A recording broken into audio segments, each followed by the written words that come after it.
Hello and welcome. Today we're going to be talking about a concept that's related to parabolas known as the discriminant. Now, this discriminant is a really useful tool for us in terms of determining the number of roots that our parabola has. We'll sort of come on to that in just a little bit of a moment. But to sort of add on to this today, I'm going to talk a little bit about where the discriminant actually comes from. And I'm just sort of going to brush upon this whole concept that I feel goes a little bit under the radar for many students in high school, because they sort of feel like they're just going on to the next goal, one after the other in high school. Okay?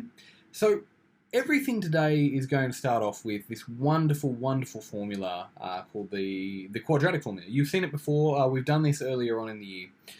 In one of our previous lessons, I also introduced to you the concept of the axis of symmetry, right? And in the axis of symmetry, I told you there's a special formula, x equals minus b on 2a. And remember these minus b on 2a's, right? That just comes from the general form of a parabola, right? When I introduced this formula to you, I deliberately didn't tell you sort of where it came from, okay? I sort of just left it hanging in the air. And I wanted you to wait a little bit until this lesson to actually think about how this came about.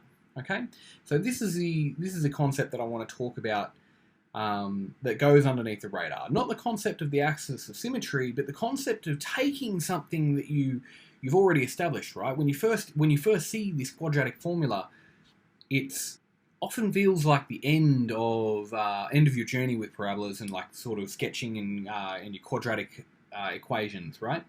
But that's simply not the case. The concept that I want to talk a little bit about here at the start of the video is taking the time to think deeply about simple concepts, okay? So I'm going to invite you just to take just a couple of moments, okay, as to why this formula here works, okay? Right? I'm going to take this formula here, and notice that I'm just going to rewrite this as two separate fractions, okay? We can do that. That's not a problem. We're just rewriting these two things into two separate fractions. And what I want you to have a little bit of a look at is you'll notice straight away that we actually have the axis of symmetry right there. Okay? Remember, this thing tells us, right, the solutions to a quadratic equation, right? And something that looks a little bit like this. And remember, we can use this to find the x-intercepts of a parabola, okay? When we let y equal 0, we're essentially solving the equation ax squared plus bx plus c equals 0. That's what we're doing, yeah? All right, to find the x-intercepts of a parabola using a quadratic equation, okay? But let's just have a little bit of think about why this is so cool. You'll notice that when we look at this axis of symmetry here, right, this is a line that divides our parabola directly in half. Okay, and then you'll notice that we have a plus or a minus. So essentially what it's saying is that we go plus a little bit, right? So plus a little bit above this axis of symmetry, right? Which is whatever this number is here. And it also talks about going minus, right? Which also talks about going minus a little bit off that axis of symmetry. So this is a wonderful thing about why the quadratic equation formula works for finding x-intercepts, right? So we start off with our axis of symmetry, all right? And then it tells us that we just go either side of it just a little bit. So we're going to use this concept today of just thinking deeply about a simple idea to sort of carry us on through with the discriminant. Okay, so let's move on. So I want you to have a little bit of a think about what other things we can drag out of this quadratic formula, okay? And it comes to do with this thing underneath the square root, okay? This thing underneath the square root is so special in fact that it gets a special name of its own, which is called the discriminant. Now, instead of using a d to write discriminant, we use the Greek letter for d, all right, which is called delta, okay? And we write delta as being b squared minus 4ac, all right, which is just everything underneath this square root. Remember, when we have a quadratic equation, this thing just simplifies down to a number, okay? We can use this to determine the roots of a parabola. Sorry, I should put in here the number of roots of a parabola.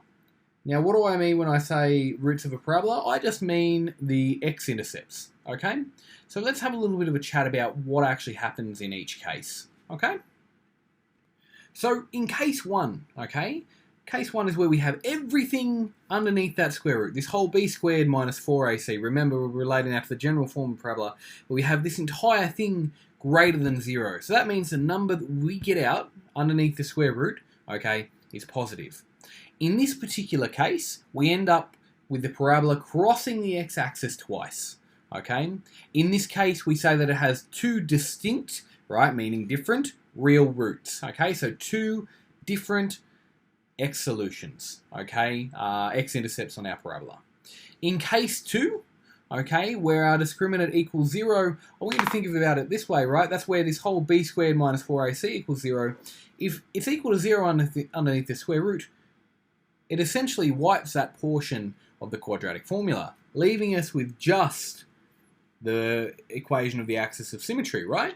This is why, in this particular case, right, there's no distance for us to do the jump to either side for our x-intercept. So we only have one root where it touches the x-axis, okay, right? And that's because it goes straight through on our axis of symmetry, right on our vertex, okay? So just a refresher on that, when our discriminant equals 0, we have technically one real root, but we say we have both of our roots being equal, so two equal roots in that particular case. A good example of this is like a perfect square. So for example, x plus 1 squared is a good example of when this sort of occurs, okay? All right.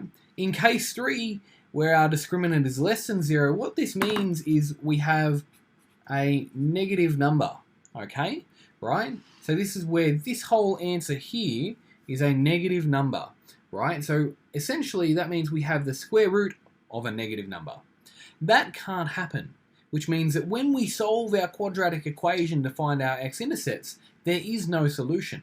So what does that tell us about our parabola? Well, that tells us if there's no x-intercept, right, because there's no solution, our parabola cannot touch the x-axis, okay? In this particular case, we say that our parabola has no real roots, okay? Right, you'll learn about this a little bit more if you follow on through to extension 1 and extension 2 in particular, all right, where you begin to talk about complex numbers, okay? All right, in the next part of our video, I'm going to talk about how we actually work to sketch these, using the discriminant to actually sketch these parabolas, okay? So I'll see you in the next one. Thanks very much.